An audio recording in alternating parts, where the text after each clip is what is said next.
Tayo po natin tumayo.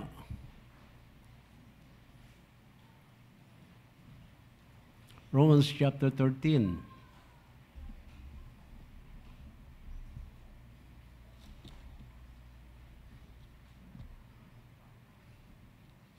Beginning verse number 1, bukas po, election na. Amen? Alam niyo ba election bukas? Baka kasi hindi niyo alam eh.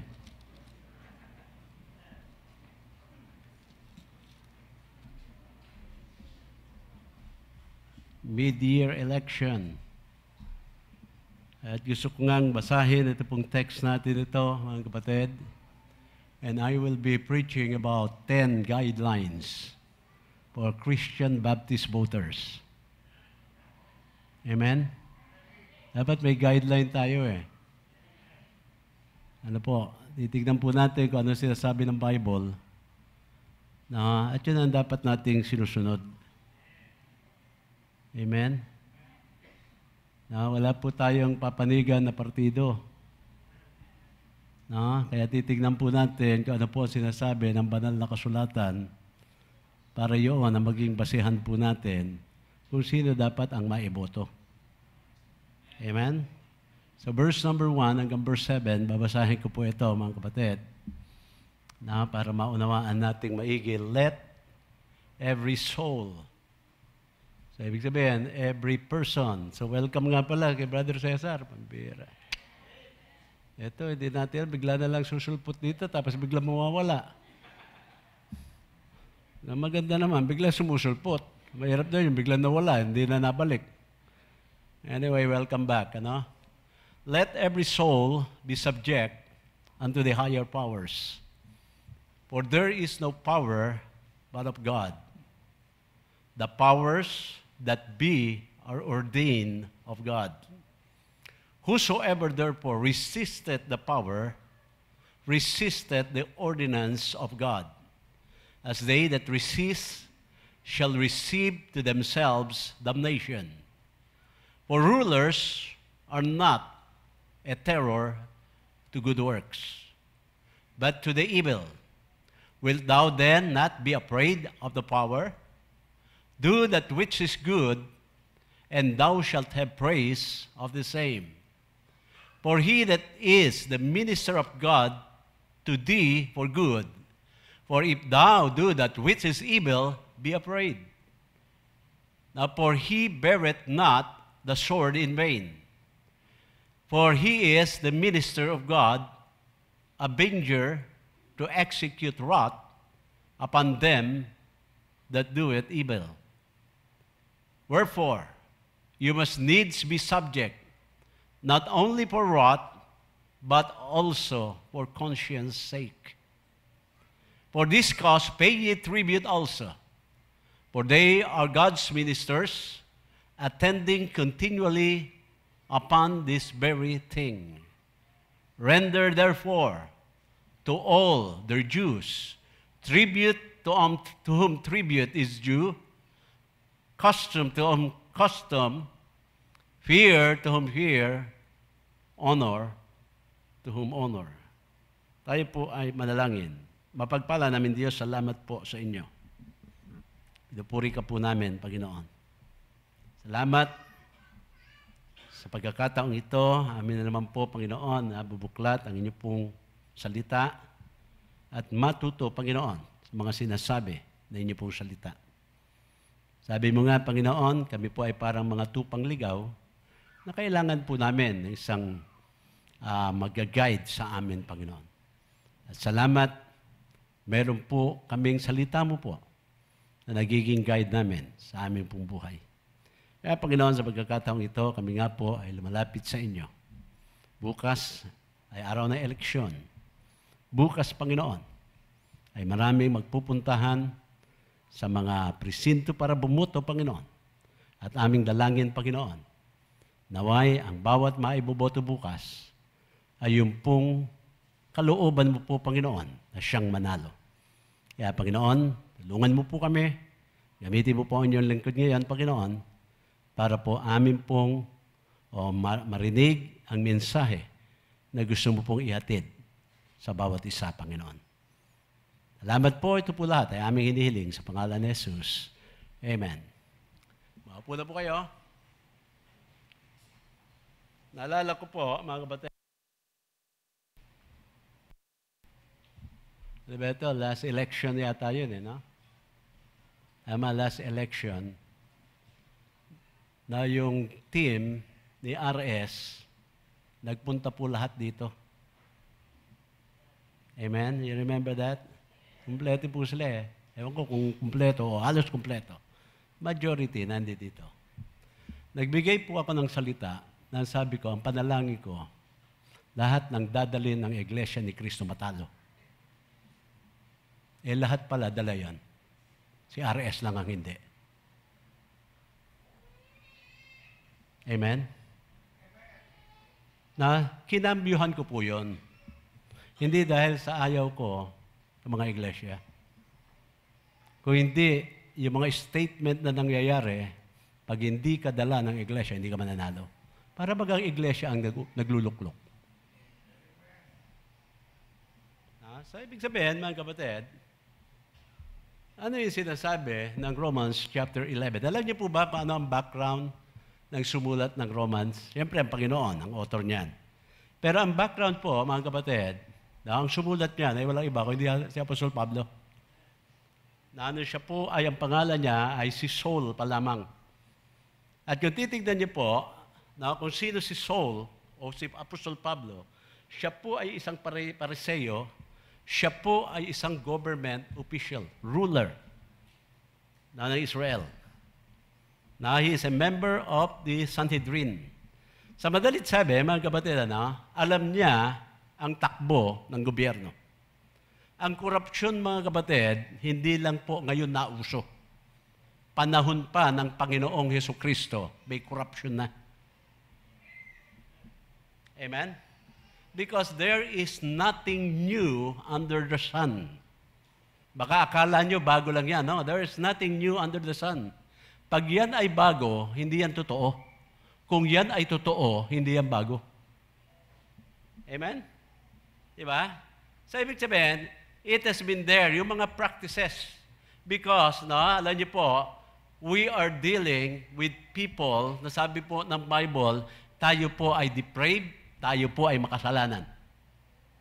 There is none righteous, no, not one. Yan ang sabi ng Bible. Di ba? Kaya ngayon, mga kapatid, nung nakakilala itong si Apostol Pablo sa Panginoon, na alam niya po ang kanyang sinasabi. Kaya sabi niya sa verse number 1, let every soul be subject unto the higher powers. Tignan niyo po, for there is no power but of God. Alam niyo po, mga kapatid, tingnan niyo. Politically speaking, syempre, pag nagluklok yung mga yan, meron po sila tinatawag na kapangyarihan. They are given the privilege to lead a country. A municipality, o kung ano man, mga kapatid, a province or region. Ano man po yan, mga kapatid.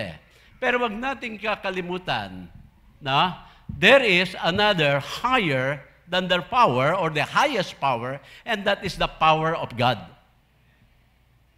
Amen. Ito pa, sabi, for there is no power of God. The power that be are ordained of God. So, ibig sabihin, mga kapatid, dito po sinasabi ni Paul, ang nag-ordain ng mga naluluklok sa kapangyarihan ay ang Diyos. Hindi po anumang samahan. Amen? Not even the Baptist Church, hindi po tayo mga kapatid magsasabi na dadalhin namin kayo, mananalo kayo. Wala po sa Bible yun Amen? Pag meron ka bang dadalhin mo ba yan ng walang pakinabang? Amen? Amen? Kaya every time po, pag meron mga politician nagpupunta rito, magsasabing gano'n, ano po ba ang kailangan nyo dito? Marami. Magkano po ba ang kailangan nyo? Hindi po kami tumatanggap. Kung gusto nyo po tumulong, ilagay nyo sa aming offering box. So, hindi po lumalabas na bigay sa atin. In-offering nila. Hindi po ba? Amen? Okay. Sa tingnan pa natin ang mga kasunod na verses na sinasabi ni Paul dito. Okay, sabi niya po, whosoever therefore resisted the power, resisted the ordinance of God. Alam niyo po, mga kapatid, we as Christian, tayo po ay mga citizen din ng bansang ito ng mundong ito. Di ba? Amen? At meron po tayo ang tinatawag mga law of the land. Na ito nga po ay pinagsuri, pinag-aralan, at ipinanukala, at pinasa para maging isang batas. So sa madaling sabi, ang bawat batas, dapat po hindi natin nire-resist. Amen? Na minsan kasi pag ayaw natin ng batas, ayaw natin sundin kaso na isa batas na yan katulad po, yung ating pong, National Baptist Day, na isa batas po yan. Amen? So, ibig sabihin, dapat i-recognize po yan ng ating pong munisipyo. Bakit po? Batas po yan, hindi po batas ng Baptist yan Naging Republic Act. Amen? Di ba? So, kahit sino po ang nakaupo diyan, dahil yan ay batas, dapat kikilalanin niya po yan. Kahit hindi po siya sang-ayon sa mga Baptist, dapat kilalanin yan. Batas yan Tama po ba? O mali? Amen? Kaya ito po tayo, mga kapatid, sinasabi po rito na pag niresist natin yung mga nandoon sa kapangyarihan, sabi dito, nire-resist natin yung ordinance of God. Amen? And they that resist shall receive, to themselves, damnation.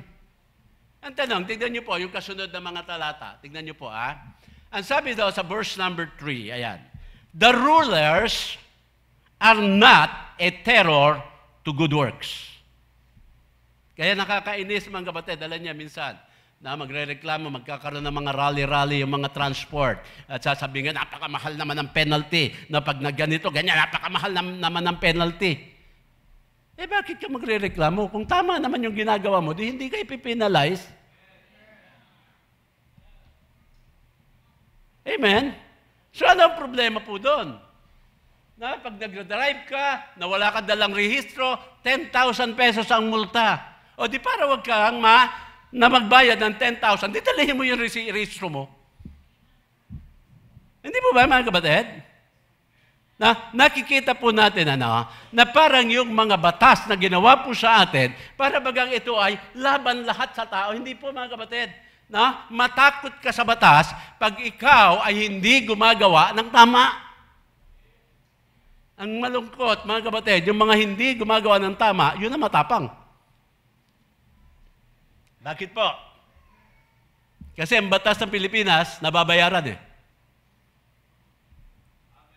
Kaya nga, yung mga inchik, nagpupuntahan dito Yung mga trafficker na yan, maging human or drugs, or yung mga illegal gambling dito po Kasi pag nahuli po sila, ang nahuli, tauhan. Yung mga big boss, nagbabayad. Amen? Dahil sabi dito, pag ikaw'y gumagawa ng tama, di ka dapat matakot. But, sabi diyan, to do evil, wilt thou then not be afraid of the power? For that which is good, and thou shalt have praise of the same. Okay, verse number 4, tignan ba natin? Sabi diyan, for he is the minister of God to thee, for good. Now, sino po yung tinutukoy ng minister? Hindi po naman mga pastor yan Yung mga nasa kapangyarihan. Di ba? Amen? So, titignan po natin, kung talagang mailuluklok ang tama sa posisyon, sinasabi po dito, hindi dapat nating katakutan sila. Because they will be doing good. Hindi po ba? Yan ang sabi po dyan, mga kapatid if thou not do that which is good, be evil, be afraid. For he beareth not the sword in vain, for he is the minister of God, a revenger to execute wrath upon him that doeth evil. Alam niyo po mga kapatid, tignan niyo ha. Sino ang sumulat? Si Apostol Pablo. Bakit po sinusulat ni Apostol Pablo yan? Nakita niya. Naranasan niya. Amen? And he even, maybe, we don't know, no? Maybe, nung siya po'y wala pa sa Panginoon, he even abused the power na binigay sa kanya. Amen? Kasi ano po ang naging mission niya po sa Pablo nung si Saul pa siya, pag nakakita ng mga ganito, hulihin yan. Pag mag-resist sa arrest, patayin yan. Amen? So alam niya mga kapatid, ayan po, na? Sabi dito, yung sword daw na yon, hindi naman daw ginagamit na baliwala. May dahilan. Ibig sabihin mga kapatid, in every restriction, there is always a reason why yung restriction na yon ay naibigay. Pag sinabing do not enter, sumunod ka dun eh. Bakit po? May dahilan kaya nilagay dun eh. Amen? Hindi ba, pag iinom ka ngayon ng mga kape, minsan yung mga, di ba, sa mga fast food, may nakalakay na caution, no? Hot, ayan, o hot, ewan ko, anong tawag dyan. Basta sabi nila, mainit yan. So, ingatan mo, dahil mainit. Pero yan, pag binaliwala mo, ano pa mangyayari? May damnation sa sarili mong katawan. Na? At ano, mga kapatid, dito po, you will always suffer the consequence. Okay, tignan niyo po dito sa number 5 pa, no? Sa number 5. Wherefore, you must needs be subject, not only for wrath, but also for conscience sake. Mag-submit ka, hindi dahil lamang natatakot ka doon sa magiging consequence, kung hindi mga kapatid, no, dahilan din sa konsensya. Ang tanong, marami pa kayang tao ang may konsensya ngayon? Amen? Yung tulay ng doon sa Isabela, San Isidro yata, napakaganda ng design. O, kinurap. Ano nangyari? Nag-collapse. No, tuwan-tuwa, yung contractor, malaki kinite. Paano naman yun napinsala? Amen? So, ibig sabihin, basta kumita siya, hindi na po pinagagana ang konsensya. Opo. No? Ganyan na po, no, ang sitwasyon ng mundo ngayon. Hindi lang po Pilipinas.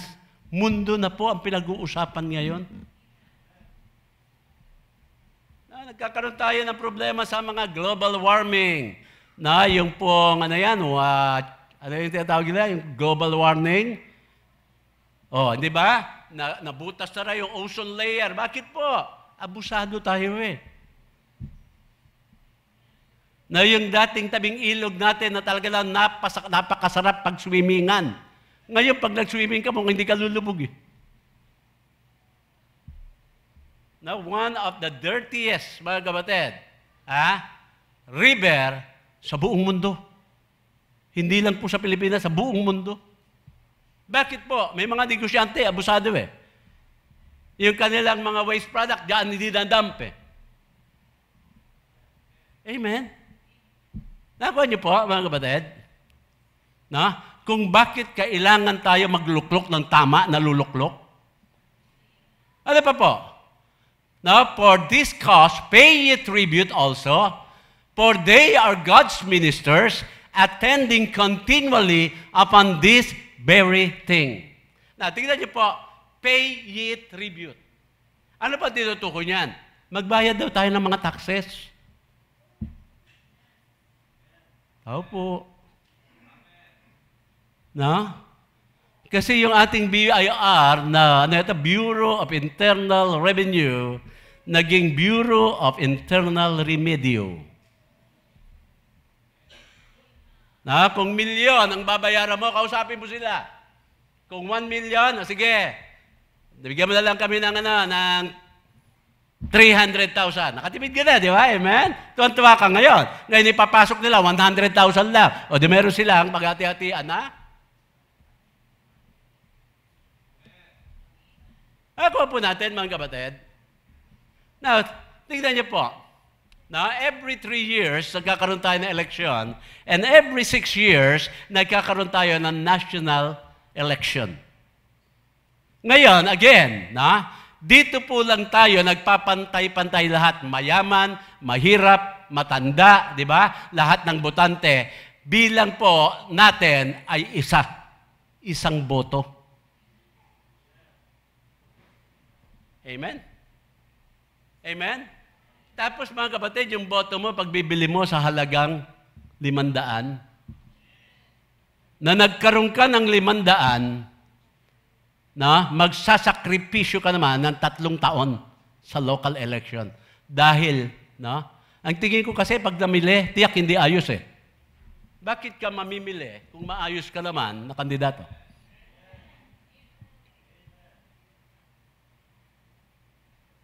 Amen? Tuwan-tuwa kayo. Tuwan-tuwa yung mga botante. Nabigyan. Mga kapatid, hindi po bigay yun. Investment nila yun. Bakit? Babawiin nila yun eh.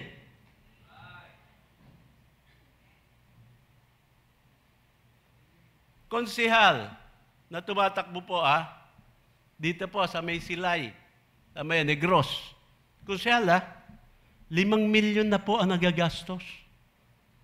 Konsehal 5 milyon. Nakuha niyo po, magkano ba sweldo ng mga yan? Amen? Kaya kailangan mga kapatid, nakaluhod tayo para mamili ng ating pong mga ilalagay doon sa inyong balota. Amen? Kasi maliwanag yan, pay ye tribute, for they are God's ministers, sabi niyan, attending continually upon this very thing.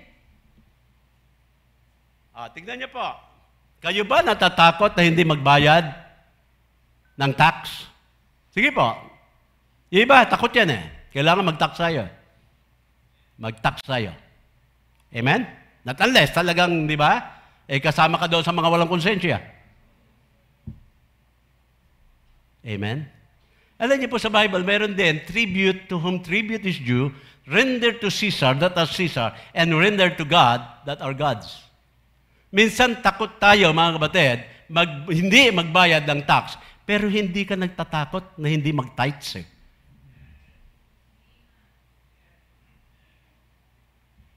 Amen? Pag hindi ka nag-tax, kakasuhan ka nung mga minister sa sinasabi po dyan ng gobyerno ng tax evasion. Tama po ba? Ngayon, kinasiyahan ba kayo ng Diyos na tithe evasion? Wala. Yun yung sinasabing for conscience sake. Balik tayo dito sa election. Sabihin nyo na pupunta na tayo sa tithing. Alam nyo naman yun, sinasabi ko eh. Di ba? Amen? So sa madalit sabi, mga kapatid, tignan nyo na meron ka dapat talagang pagbabatayan sa iyong mga iboboto. Di ba? Ibig sabihin, kung tutuusin, hindi paramihan ng poster ito. Hindi pahabaan ito ng motorcade.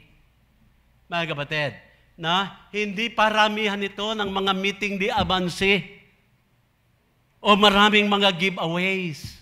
Hindi po eh. Kasi makita niyo po yan, the more they spend money, siyempre, mas marami pong iisipin yan kung paano makakabawi. Hindi naman natin sinasabi lahat talagang, siyempre, meron din naman mga mga makukuha sila pag nakaupo na doon.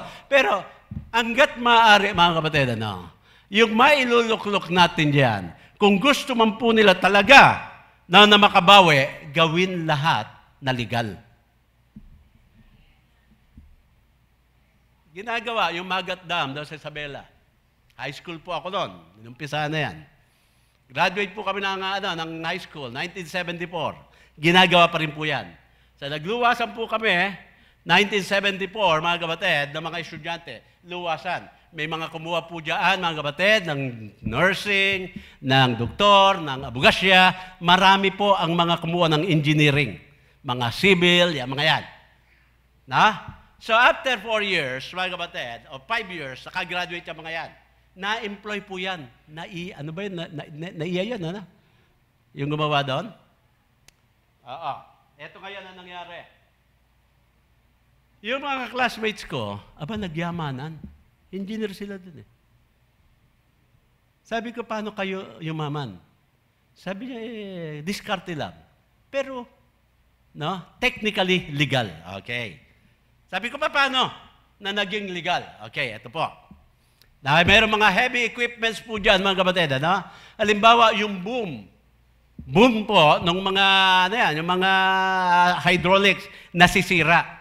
So, kilala po nila yung purchase officer po doon. Ang gagawin, magagawaan yan. So, ito po mga classmate ko, magpupunta dito sa Bonifacio. Ang dami dyan mga piyesa eh. Halimbawa, yung boom, mga kapatid, bibili nila ng 100,000, riresibuhan po ng 500,000 doon po sa Magat Dam. Legal. Amen? May resibo. Bibili ng bearing, mga kapatid, 5,000. Papasok po dito sa Magat Dam project na ito, magiging mga 30 milyan. Pag binigay po nung sasabihin ng engineer, doon sa nag-supply, sabi gano'n, Sir, hindi kasya. Malaki. Ganun ba? O ito ang 2,000. Binigyan, yung engineer. Ano ginawa? Pinapukpok, di pasok. Dahil piniwersa, hindi na naman tatagal. Ano pa ang mas malala, mga kapatid? Mismo, yung kanilang mga, yung mga, yung mga spare parts na, nasa loob na, ninanakaw palabas, ibibenta ulit papasok. Amen? Alam niyo ba yan? You tell me. Alam niyo yan? Ang yayaman. Wala pang mga pajero nung araw. Doon sa aming probinsya, nakapajero na yung mga engineer doon. Amen? Hindi masamang kumita. Gawin legal. Gawin legal. Amen? Kaya nga kailangan, mga kapatid, ito po, yung sinasabi po dito ng mga ministers of God, ito po yung mga government officials na tinatawag sila ng ministers of God, kailangan suriin natin maigi sila. Kaya meron po akong 10 guidelines po dito. Number 1, na guidelines. Ano po? Make God's Word your primary guide. Amen? Nasabi po dyan sa Psalm 119, Thy word is a lamp unto my feet and a light unto my path. So, ibig sabihin, mga kapatid, kapag yung kandidato hindi na kumikilala sa Bible, dapat baksak na yun. Hindi mo na dapat siya i-entertain, mga kapatid. Ayaw ng Bible sino ba ang buboto? Ang mga buboto, mga kapatid, mananampalataya ano ba ang rule of faith and practice ng mga believers, mga Bible believers? Hindi ba Bible? Tapos eto siya, oo lang ng oo sa inyo Amen? Kaya nga mga kapatid, pag nag-atinan dito yung mga tanggap ng tanggap sa atin May mga tumanggap yan, 3 beses na, 3 langit na pupuntahan noon. Nalamangan na tayo. Hindi ba, amen? Kaya alam niyo po mga kapatid, pag hindi ayos ang isang politiko, ang tingin sa iyo hindi tao, ang tingin sa iyo boto. Boto ang tingin sa iyo. Pag nagpunta ba yung mga hindi ayos na mga kandidato, ang tingin ba sa atin Baptist Church o Baptist vote? Ang tingin ba nila sa INC Church? Hindi po. INC vote. Ganyan po Di ba, amen? Kaya dapat po, tayo ngayon, maging wais na po tayo, mga kapatid. Total, meron naman po tayong Bible. So, atin po, mga kapatid, ibabase yung ating pong pagpili ng ating mga kandidato sa Word of God. Kaya nga, nakarating dito si Jemsy. Napagsalita natin ng maiksi. Nakarating dito rin yung grupo ni Mayor Lutaw. Iisa lang ang sabi ko, isama niyo po sa programa niyo ang espiritual. Dahil hindi naman political talaga ang problema. Dapat merong spiritual dyan. Bakit ba mga kapatid, yung mga tao umaayos ang buhay? Dahil ba kinulong? Dahil ba nakapag-aral? Dahil ba, di ba? May iba nila. Dahil po natuto ng salita ng Diyos na bago buhay. So, ibig sabihin, dapat yun ang puhunanin natin. Doon sila magbigay, mga kapatid, ng pagkakataon. No? Hindi ko rin naman masisisi yung mga ibang manggagawa din ng Panginoon. Parang, pag nagpupunta sa munisipyo, para din mga barangay captain Kalabit-pengi din ang kalabit-pengi minsan, sino ba yung mayor na gusto natin imbitahan ng araw dyan? Church anniversary. Padala po kami ng invitation. Sabi ng sekretary ng mayor, nakahanda na, nakabalot na. Si Ma'am Ria yata nagdala doon. Sabi, hindi po kami nanghihingi, nag-iimbita po kami. Bakit? Nung nakita, Bible Baptist Church, pag nakita ang church, ang alam kaagad nila, nanghihingi Amen? Nung pandemic, pinuntahan namin ni Brother Rolly, buhay pa si Mayor RS noon. Binibigyan namin. Hindi pa masyadong malaki halaga.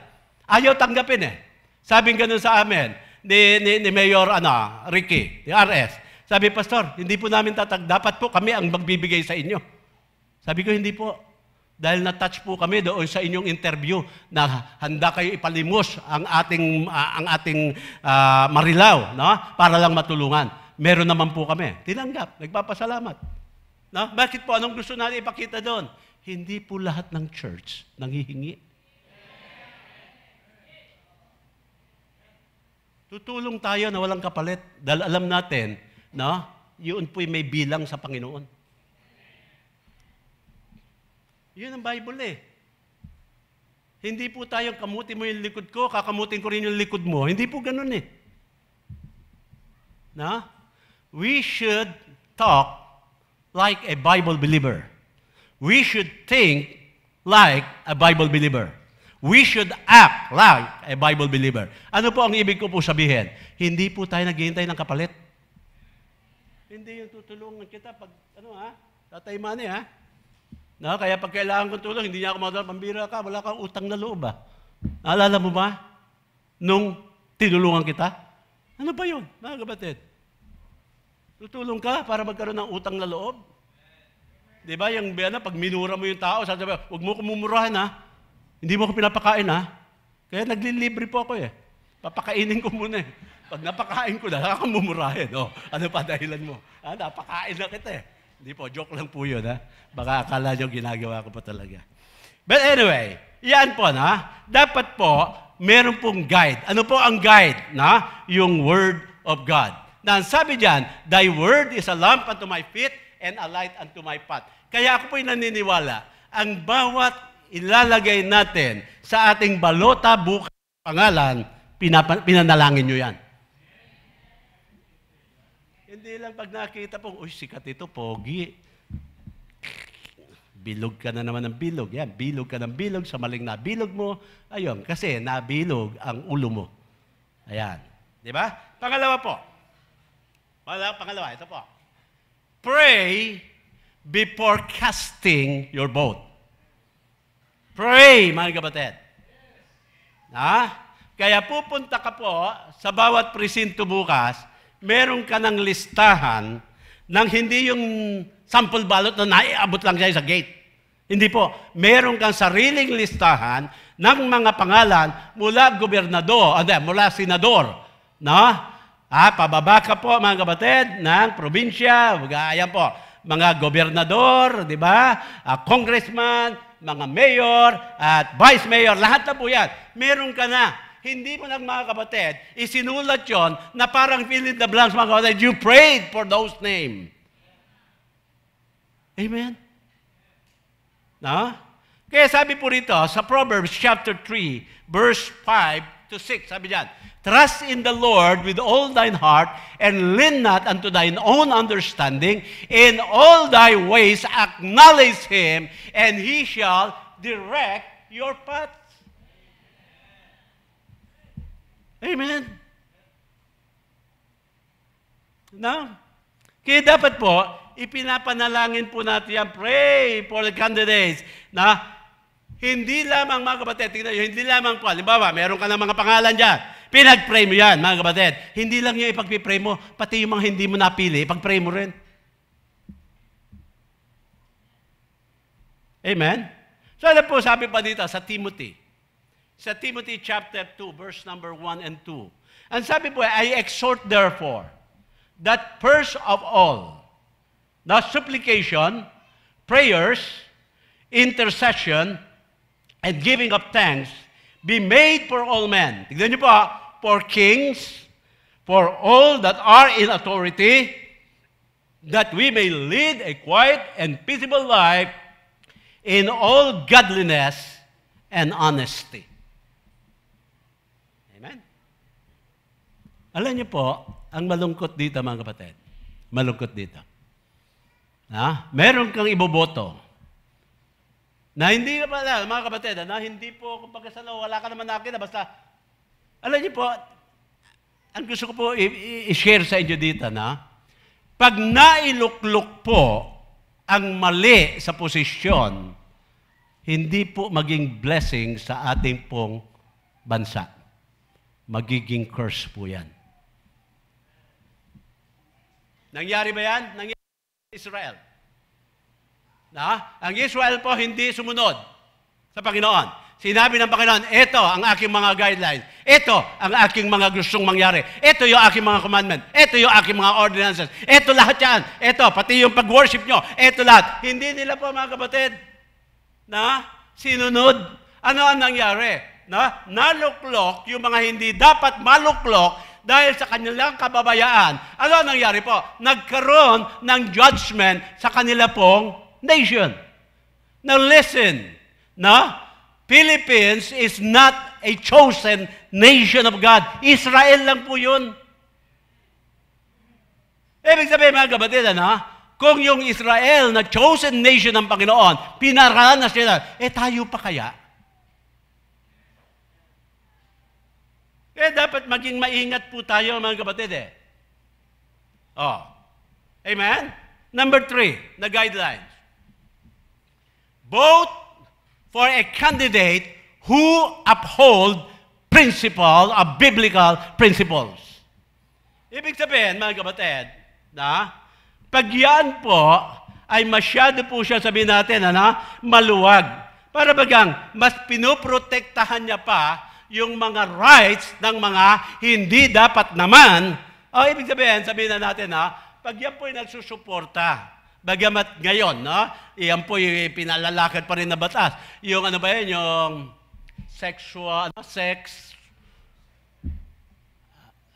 sexual discrimination. Yan ba yan tawag doon? Yung susuportahan mo yung same-sex marriage. I don't think that is biblical principle. Amen? Nung si Sister Lalaine ang hepe dito, nagtatago ang mga weteng. Ngayon ang mga weteng, para nag-uupisina na sa kanto, may lamesa pa. Napapansin nyo? Nung si Sister Lalaine ang naging hepe, utos sa kanya, wala pong mga bars diyan. Ngayon, lalabasan na naman. Paggabi, dadaan ka pa dyan. Dito, sa may parte nila Tatay Doming. Naka-D4 po yan, yung mga maliiksi ang short. Hindi mo malaman kung photogenic o patagenic. Lalaki ng pata . Pero pag nalasing ka na, magaganda na yung mga yun . Amen? Nakikita niyo po yung effect? Now, how can we support na yung kanyang mga panukala is against biblical principle? How po? Amen? Gusto niyo ba, mga kapatid, yung panukalang batas dito po sa, yung mga bago sa DepEd na mga curriculum, na pati ang bata, tuturuan kung paano mag-masturbate. Those are unbiblical. Then how can we support? Amen? Yung iba lantaran pa, sinasabi na, bading ako, tomboy ako, ganito ako, ganon, lantaran. Tapos mga kapatid, choice mo pa siya. Amen? Pag yung hindi naniniwala at tumatanggap sa biblical principle, naluklok, mga kapatid, hindi po blessing yan sa bawat bayan. Sumpa po yan. Papayagan ng Panginoon yan. Pero, harapin nyo yung consequence. Katulad na Israel. Di ba? Una, mga judges sila. Ano ang sabi? Ginawa nila yung tama sa kanilang paningin. O nagkaroon ng maraming mga disaster sa kanilang buhay. At bigyan niyo po kami ng hari. Bigyan niyo po kami ng hari. O nagkaroon ng Saul na hari. Ano nangyari kay Saul? Hanggat maluklok na si Haring David, doon lamang po, mga kapatid, sila po inangat ng Panginoon uli. Bakit po? Because David is a man after God's own heart. Yan po. No? Kaya mga kapatid, tignan niya, yung ating pong mga paniniwala, pag yan po ay kanilang, di ba? Hindi sinasang-uyunan. Yung paniwala naman natin, hindi paniwala ng Baptist eh. Paniwala po ito sa Bible eh. Wala naman po tayong paniwala na hindi na sa Bible eh. Amen? Amen? Oh.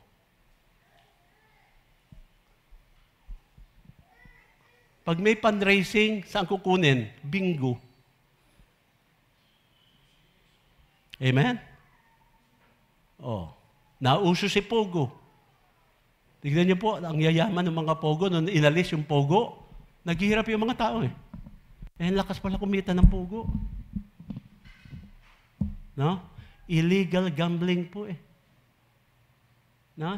Ano po yung mga nana dyan? Meron tayong lahat ng mga kapatid, ewan ko po, no? Nung unang dumating ako dito sa Bulacan, dito po sa May Kawayan, way back 1983, nag-i-start po ako, mga kapatid, dito po ako nakita, dyan sa Saluisoy, ang lalaki ng pustahan dyan. Ano ang kanilang pinagpupustahan? Nasa kanal po yan. Karera ng mga patpat. Ewan ko, alam niyo po yan. Nagkakarera yung mayayaman sa Saluisoy. Ang mga pusta dyan, mga kapatid, libo. Hindi po barya-barya yan. Tapos meron pong mga nakilala ko doon sa Isabela mismo, nagbabiyahe po rito sa Bulacan. Dito po, particular Marila. Nag po yan ng mga gagamba.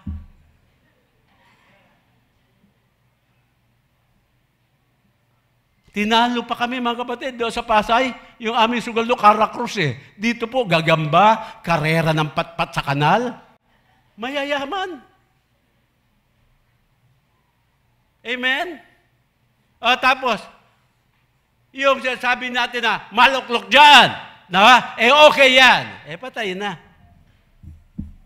Yung mga elementary student natin, matututo ng magsugal. Amen? Yung high alay, sino po ba nagpasara doon? Bible mode? Mga grupo ng Baptist.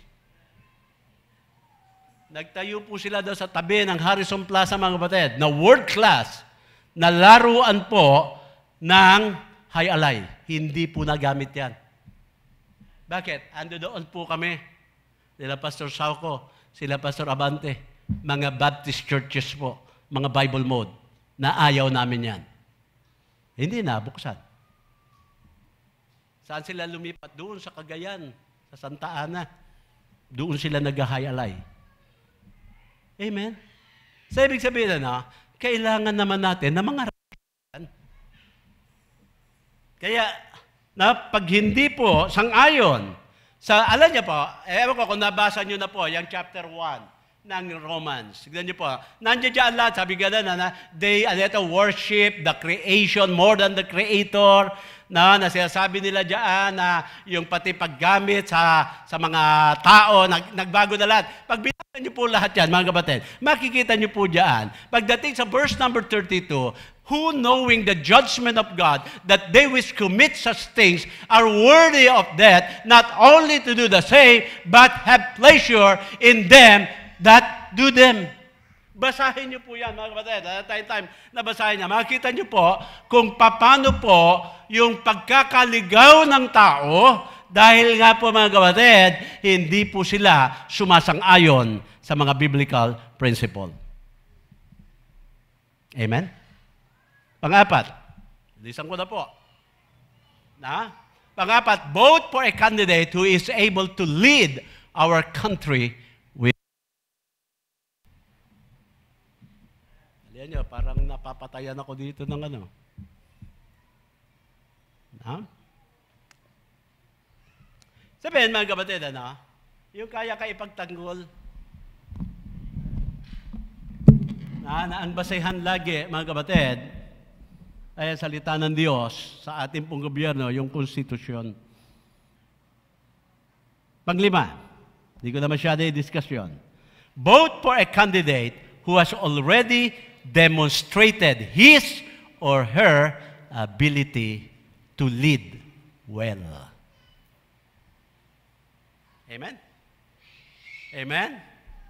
Na kaya tingnan niyo po, ano ba yung kanyang track record? Naging maayos po ba yan? Ha? Amen? Na, magaling bang manguna yan?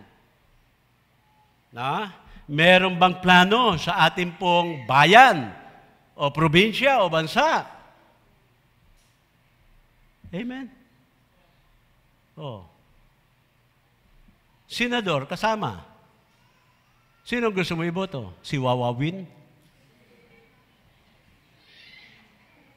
Di puro jacket ang pinagawa niya, binigay lahat sa Pilipino.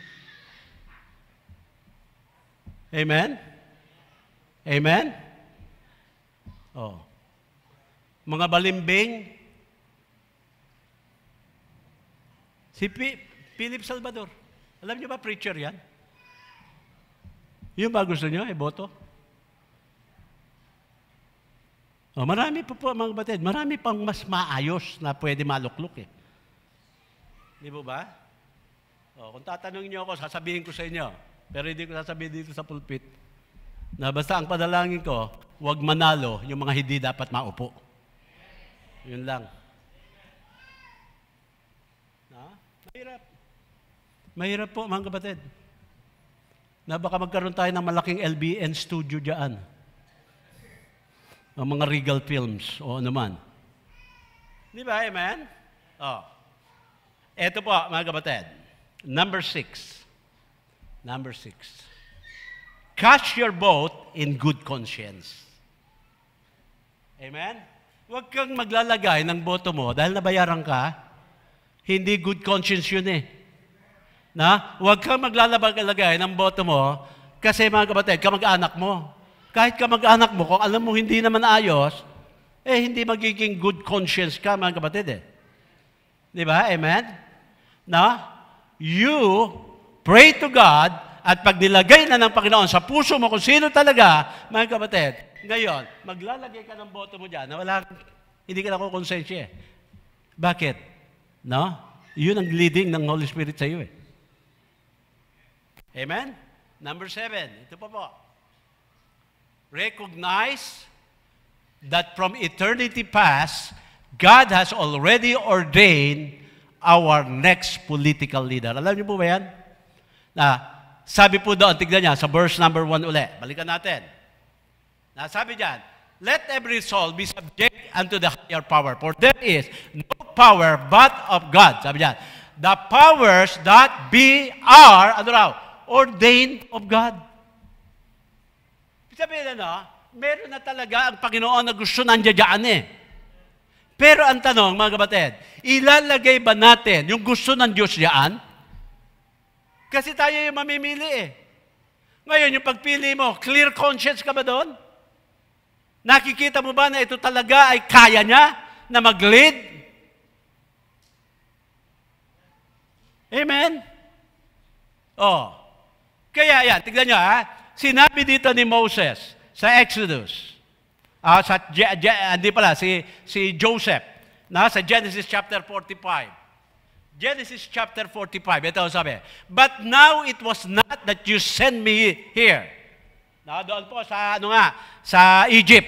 But God, sabi nito ni Joseph, kasi alam niyo naman yung nangyari kay Joseph, pinagbili siya sa mga Ishmaelites, tapos naging, yung prisoner, dahil nga, inakusahan siya ng maling akusasyon ni Mrs. Potiphar. Hanggat siya po ay umakyat at naging isa na mga, mga ruler ng Egypt. So, hindi naman kayo ang naglagay sa akin dito eh. But God, sabi diyan, and He hath made me a father to Pharaoh, and Lord of all his house, and a ruler throughout all the land of Egypt. So, it was God that put Joseph na maging ruler ng Egypt. At ngayon din, mga kapatid, there are some candidates na yaan ang gusto ng Diyos. Ang tanong, mapipili ba natin yung gusto ng Diyos? Siyempre, pag nanalangin ka, sasabihin sa iyo ng Panginoon. Pero kung walang panalangin, dahil kilala mo lang ito, dahil ganito ito, dahil sikat ito, dahil nakinabang ka dito, o may magiging pakinabang ka dito, wala. Baka mamali. Amen? Amen? Number 8.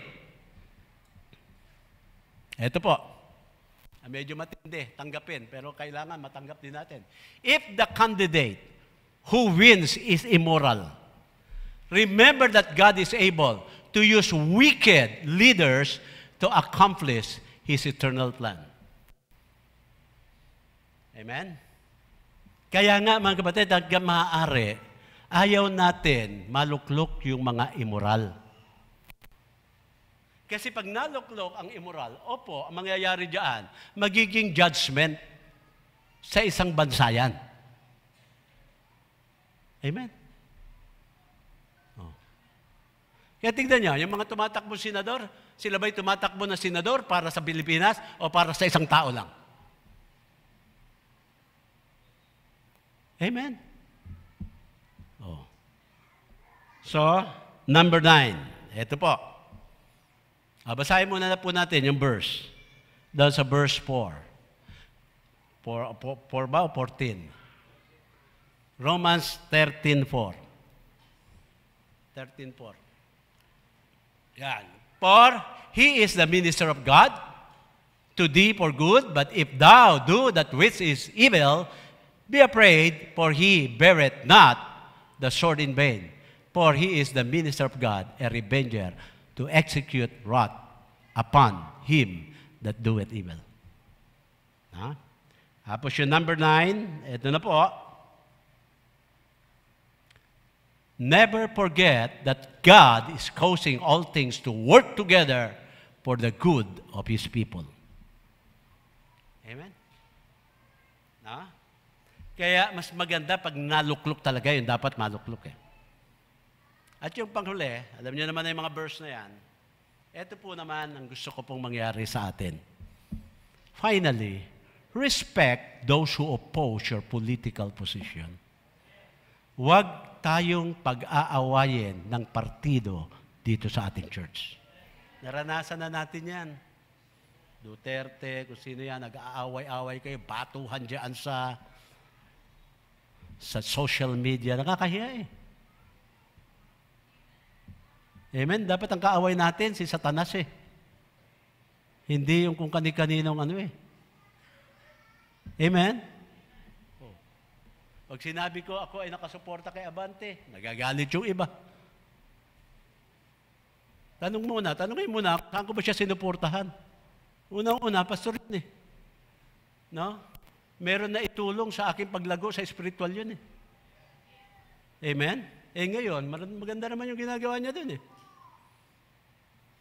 Kaya nga yung mga sojibil na yan, hindi makapasa-pasa. Inaharang niya. Hinarang niya rin yung divorce. Yung mga iba nga, gustong-gusto ma-approve yung divorce eh. Hinarang niya yan. Amen? Sabi niya, opo, no, yung divorce, biblical, dahil sa Bible eh. Pero sabi niya, kung i-approve yung divorce ay gagamitin, alisin niyo na yung mga ibang provision pa, yung annulment of marriage. No? Yung pang legal separation. Ang dami na eh. Amen? Hindi na ipasa. Kung wala siya doon, di lahat siya approve. No? Yung expiration pa ng ating mga marriage contract hanggang 10 years lang. Meron niya, kung halimbawa 50 years ka ng kasal, baka makalimang kasal ka na.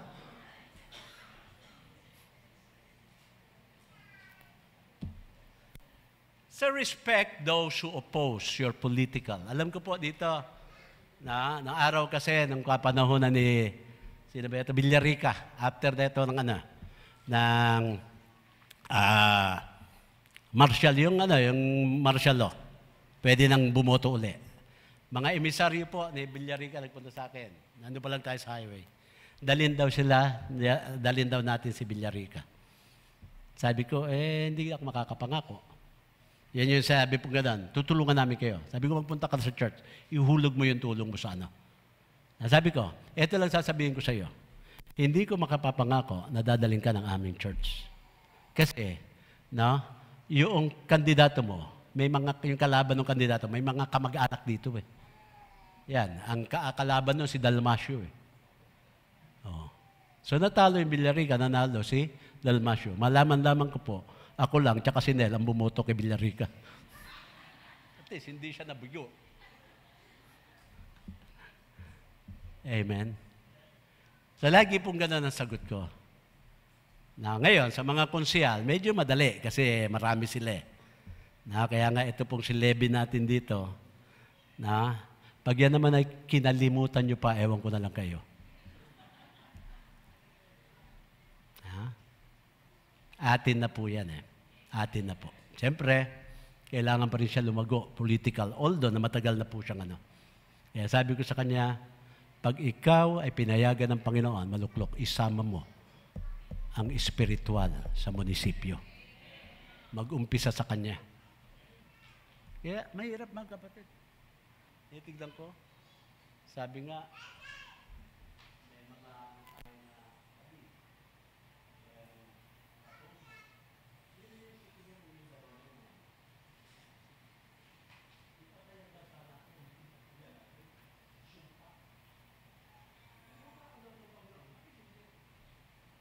basihan ng biblical principle, iba pa rin eh. Kaya mga kapatid, manalangin tayo. Yan na po ang guidelines na pwede ko pong maitulong sa inyo. Tumayo po tayo lahat.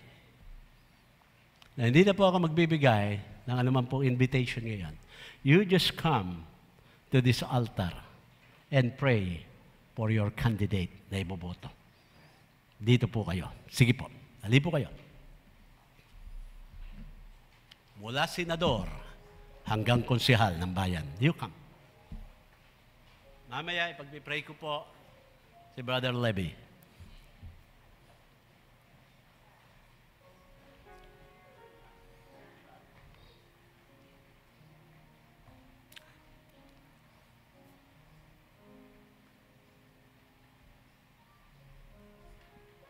Hindi po tayo pipili dahil ikaw ay BBM. Hindi ka pipili dahil ikaw ay Duterte.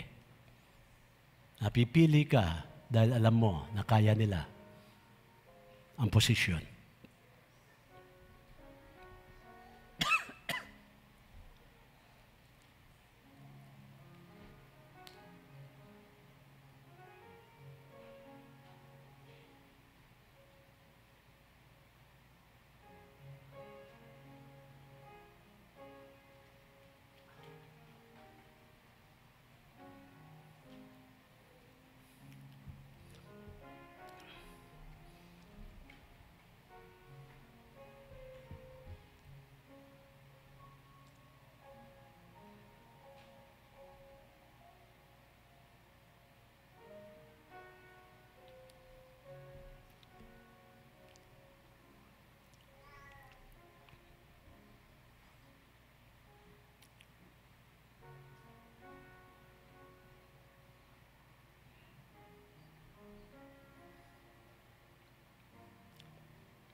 Panginoon, salamat po sa pagkakataong ito na pinagkaloob mo po sa amin.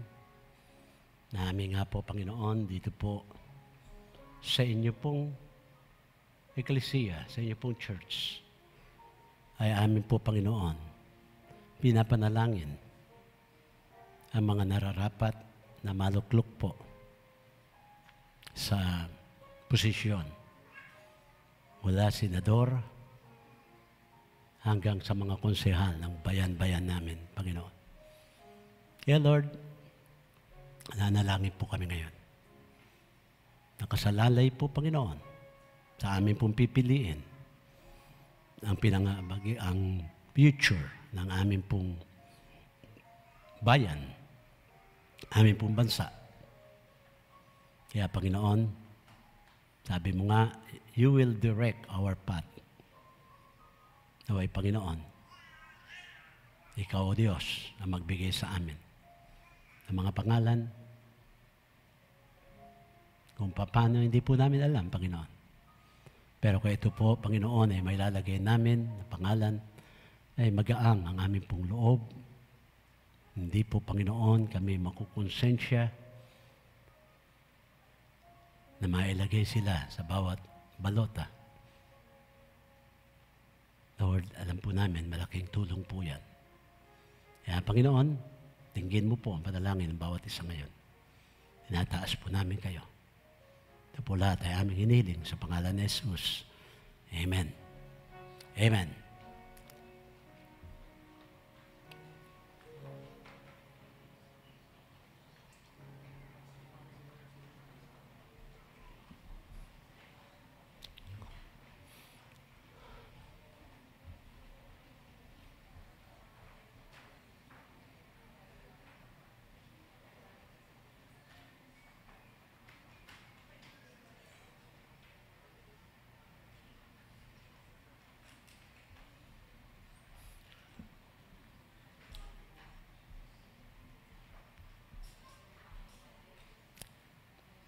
Okay, yung ating po mga ushers na bibigay po ng offering envelope.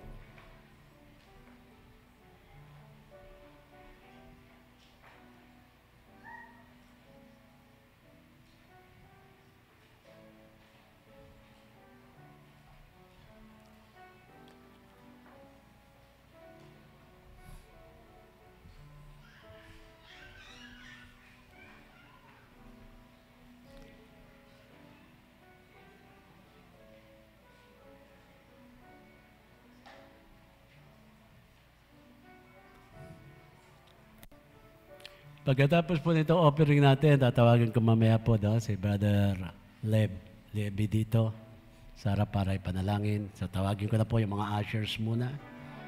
Bibigay muna po natin yung ating pong kaloob. Anong number ka, Levi? Number 10. Tama-tama, 10 guidelines. Guro, kalooban ng Panginoon kasi 10 points tapos number 10 siya. Gusto ko rin po talaga manalo si Brother Levi. Gusto ko po siya manalo. Marami naman nagawa sa saog talaga yan. Tumatrabaho naman talaga yan. Nadadagdagan lang natin ang spiritual ngayon. No? Kaya, okay? Tayo po lahat ay tumayo para po sa kaloob. Tayo po manalangin para sa ating mga kaloob.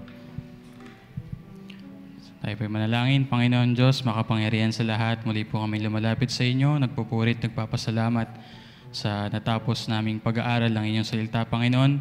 Maraming salamat po sa itinuro niyo po sa aming 10 guidelines sa pagpili po ng mga karapat-dapat na kandidato para po sa eleksyon bukas, Panginoon.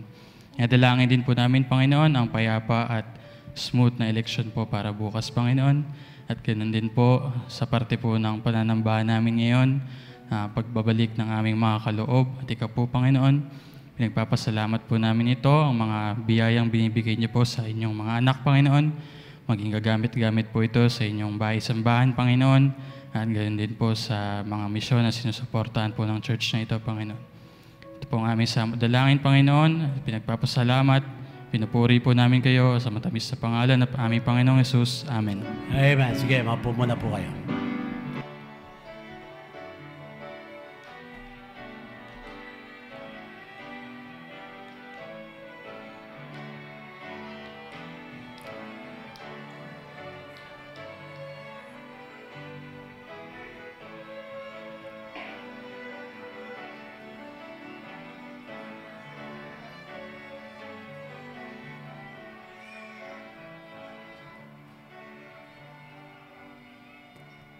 Si Willie Ong, hindi na po kandidato. Baka iboto niya pa si Willie Ong. Okay, Brother Levi, halika rito sa harap. Tumayo po tayong lahat. So, siguro gusto kong tawagin si ilan sa mga men natin, si Brother June Soriano, si Brother Rene. Saan si Brother Rene? Nasamahan niyo ako ipag-pray. Isa na lang, isa na lang. Huwag si Brother Willie kasi pamangkin niya yan. Sino pa ba dyan? Si Brother Vicente. Hindi ka rito, Vicente. Ako ang magko-close, ha? So, number 10 po. Kapatid, huwag niyo pong kalimutan siya, ha? Saka. Sige po, tayo po ay yumuko at tayo po ay manalangin. Let's pray. Pagpala namin Diyos, maraming salamat po sa 10 bagay na dapat po naming maalala at dapat gawin kapag dumating na po ang pagboto po namin, Lord. Ito po ay naging malinaw at naging pagpapala po sa bawat Kristiyano, Panginoon, sa bawat Baptist Christian ng BBC Marilao. At itong guidelines na ito ay magamit namin, Panginoon, sa pagboto.